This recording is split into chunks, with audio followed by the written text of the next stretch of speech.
नाज़रीन, मेरे साथ हमारे चंदेरी के विधायक आदरणीय गोपाल सिंह जी, मैन सिंह जी मुंगावली के विधायक, हमारे CMHO साहब, मंच पर आसीन हमारे जिलाध्यक्ष गुजराम सिंह जी, हरिओम जी, यशपाल सिंह जी जैसी समस्त हमारे अशोकनगर के महानुभव और खास करके अशोकनगर शहर की समस्त यहाँ उपस्थित, देर रात को उपस्थित मेरी प्यारी जनता, ये बड़ी खुशी है कि मैं आया हूँ। वर्तमान किसान बहुत पीड़ित है। अगर देश में किसी वर्ग सबसे ज्यादा पीड़ित, शोषित, दंडित और अपने आप को परस्त महसूस करता है तो वो आज हमारा किसान वर्ग। दोनों तरफ की सरकारें ने, चाहे केंद्र की सरकार हो और चाहे प्रदेश की सरकार हो, दोनों ने किसान का गला घोटने का काम कर लिया। और आज ये इंद्र देवता का आशीर्वाद अमृत के रूप में आज एक एक किसान के खेत में एक नई जीविका दे पाएगा, इसका मुझे पूरा विश्वास है। आज ट्रॉमा सेंटर के बिल्डिंग का हमने उद्घाटन किया है, लोकार्पण किया है। मुझे अच्छी तरह याद है जब 2008 में इस योजना 2008-9 में मैंने इस योजना को स्वीकृत करवाई। उस समय हमारी स्वास्थ्य राज्य मंत्री भारत सरकार की पनाबा लक्ष्मी जी थी। पनाबा लक्ष्मी जी को मैं गुना लेके आया था, अशोकनगर लेके आया था, जब इस कार्यक्रम की शुरुआत और इस सौगात की शुरुआत हम लोग ने की। अब मेरे मन में दुख है, मेरे मन में पीड़ा है। लोकार्पण के कार्यक्रम के साथ जुड़ा हुआ नहीं, लेकिन मेरे मन में पीड़ा है कि ये क्या बात है कि मध्य प्रदेश में अगर कोई जनसेवक योजनाएं लेके आता है तो क्या कारण है कि योजनाओं का क्रियान्वयन 10 वर्ष में भी समाप्त नहीं हो पाता। ये कौन सा पहाड़ बन रहा है अशोकनगर में? चाहे अशोकनगर की बात करो, चाहे शिवपुरी की बात करो, चाहे ग्वालियर की बात करो, चाहे जबलपुर की बात करो, मध्य प्रदेश में कोई भी योजना समय सीमा तय करके क्रियान्वयन होता ही नहीं। और जो योजना क्रियान्वयन भी हो जाती है उसमें इतनी अनियमितताएं होती हैं, इतना भ्रष्टाचार होता है कि जो 1 रुपया का काम 1 रुपये 5 पैसे का दिखना चाहिए, वो 60 पैसे का भी आज मध्य प्रदेश में नहीं दिखता। और चाहे वो प्रशासन की बात हो, आम आदमी नामांतरण करने जाता है राजस्व विभाग में, परमिशन लेने जाता है, तो कोई काम भ्रष्टाचार के बिना नहीं होता आज मध्य प्रदेश में। चाहे भवनों का निर्माण हो।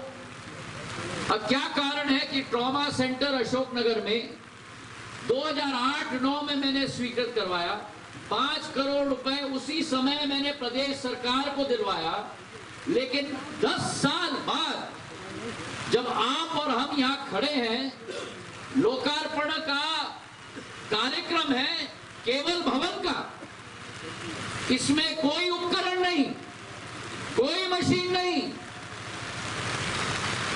तो ये कैसा ट्रॉमा सेंटर है? ये कैसी क्रियान्वयन क्षमता है मध्य प्रदेश सरकार की?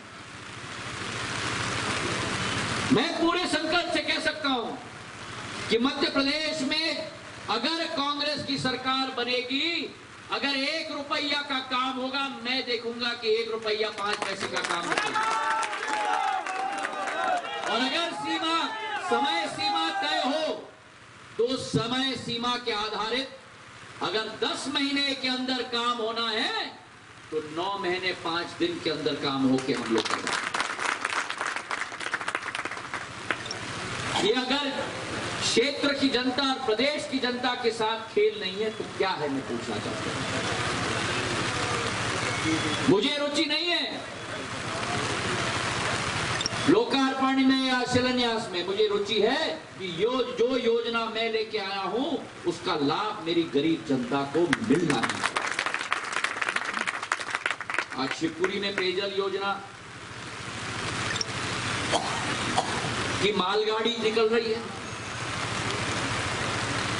2008 में 80 करोड़ रुपए की योजना मैंने स्वीकृत करवाई थी शिवपुरी के पेयजल संकट के लिए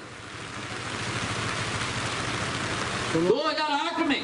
आज 10 साल बाद भी यह तय किया जा रहा है कि मड़ीखेड़ा बांध से सतनवाड़ा में पानी कब आएगा, सतनवाड़ा से पाइप के जरिए पानी शिवपुरी शहर तक कब पहुंच पाएगा, शिवपुरी शहर में पानी पहुंचने के बाद टंकी के ऊपर कब जाएगा, और टंकी के ऊपर जाने के बाद पाइप से टंकी से नीचे कब आएगा, और टंकी के से नीचे आने के बाद वितरण प्रणाली पाइप की कब लगेगी, और वितरण प्रणाली पाइप लगने के बाद आपके और हमारे में घर में कब पहुंचेगी।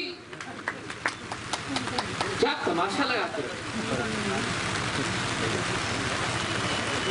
चंदेरी के लिए मैंने राजघाट की पानी की योजना दिलवाई 50 करोड़ रुपए की। आज चंदेरी की जनता को उसका लाभ मिल रहा है। हर एक वार्ड में 7 करोड़ रुपए अतिरिक्त से मैं पाइप लगवा रहा हूं ताकि हर एक गरीब आदिवासी दलित हर एक गरीब वार्ड में हर एक गरीब उपभोक्ता को भी वो पानी की सुविधा मिल पाए। गुड़ानी की योजना दी। अशोकनगर में जब जज्जी अध्यक्ष थे 35 करोड़ रुपए की पानी की योजना स्वीकृत करवाई, उसमें 50 लाख सांसद निधि से मैंने दिलवाई। राशि की कमी इस देश में नहीं, योजनाओं की कमी इस देश में नहीं है, मनोबल और क्रियान्वयन क्षमता की कमी इस देश में और इस प्रदेश में। क्यों? क्योंकि सब लोग लगे हैं मलाई लगाने में। हर एक मंत्रालय में मलाई लगाया जा रहा है। वल्लभ भवन में चिंता लगाई जा रही है कि राशि कितने निकले। और जहां तक अशोकनगर की बात, मुझे बड़ी खुशी हुई जब मुझे सूचना मिली कि 13 साल बाद भाजपा के नहीं लेकिन हमारे मुख्यमंत्री अशोकनगर आने वाले। नए कलेक्ट्रेट भवन का लोकार्पण करने के लिए हमारे मुख्यमंत्री 13 साल बाद अशोकनगर आने वाले। मैं आदेश देने वाला था हर कांग्रेसी को कि फूल माला लेके खड़े हो जाना लाइन में उनका स्वागत करने के लिए। विदाई नहीं, केवल स्वागत के लिए, केवल स्वागत के लिए। क्योंकि अशोकनगर की मानसिकता है, सोच विचारधारा है, अतिथि देवो भव। मैंने कहा था कि अगर मुख्यमंत्री आएंगे और मुझे बुलाएंगे तो मैं भी जरूर आऊंगा उनका स्वागत करने। पूरा प्रोग्राम बन गया। मुझे सूचना नहीं मिली थी लेकिन मैं देख रहा था कि आ रहे हैं, आ रहे हैं, आ रहे हैं, आ रहे हैं। फिर मुझे लगा कि विश्वास आने लगा। कब? जब हेलीपैड बनने का कार्य शुरू हो चुका, हेलीपैड बन चुका। मैंने सोचा अब तो आएंगे ही आएंगे ही आएंगे ही। पर न जाने रात के समय में क्या हो गया, क्या हो गया, क्या हो गया। मुख्यमंत्री गायब हो गए, अशोकनगर नहीं आए कलेक्ट्रेट भवन के लिए। गलती ये हो गई कि कलेक्ट्रेट भवन ईसागढ़ सड़क पर अशोकनगर शहर के पास बनवाई गई। अगर कलेक्ट्रेट भवन अशोकनगर के 5-10 किलोमीटर बाहर बनती तो मुख्यमंत्री जरूर आता। आज भी मेरे मीडिया के भाइयों से मैं विनम्र पूर्वक मुख्यमंत्री से निवेदन करूंगा कि वे अशोकनगर जरूर आए। कोई कठिनाई नहीं होने वाली उनकी कुर्सी को। ये ज्योतिरादित्य सिंधिया उनको विश्वास दिलाता। मैं कांग्रेस का मुख्य सचेतक हूं, कोई कठिनाई नहीं होगी उनकी कुर्सी, कोई प्रॉब्लम नहीं होगा। लेकिन कम से कम उनके बच्चे एक बार तो अशोकनगर में आ लगे। क्या ये जिला उनका प्रदेश का नहीं है? क्या ये अशोकनगर शहर उनका नहीं है? पर न जाने क्यों कार्यक्रम बदल गया, कोई दूसरे व्यक्ति आ गए और मालूम नहीं भाजपा में ये भड़कम क्यों। मैंने तो सोचा था कि चोरी होती है तो रात को होती है, लेकिन मध्य प्रदेश में और अशोकनगर में तो चोरी दिन में भी हो रही है। दिन दिहाड़े आ जाते हैं और वे पंडित जी को बुला लेते हैं। और वे अगर पंडित जी ना आए तो पंडित जी का इंतजार किया जाता है चोरी के पहले। अब बेचारे, मैं गोपीलाल जी को बहुत अच्छी तरह से जानता हूं, उनका ये स्वभाव नहीं है। मेरे दादी के समय से वे सिंधिया परिवार से जुड़े हुए हैं। मैं तो उनके लिए तीसरी पीढ़ी बन चुका हूं, पर वे भी बेचारे क्या करें, क्योंकि ऑर्डर तो ऊपर से आया था। अब वे बेचारे किसान का मुद्दा सुन रहे थे भोपाल में, सदन में, विधानसभा में। रात को ऑर्डर आया कि फौरन निकलो, जाओ अशोकनगर। फौरन बेचारे भागे आए, बड़े मुश्किल से पंडित जी को पकड़ा, पंडित जी को यहां लेके आए। बेचारे, उनकी गलती नहीं है, मैं उनको कसूरदार नहीं मानता।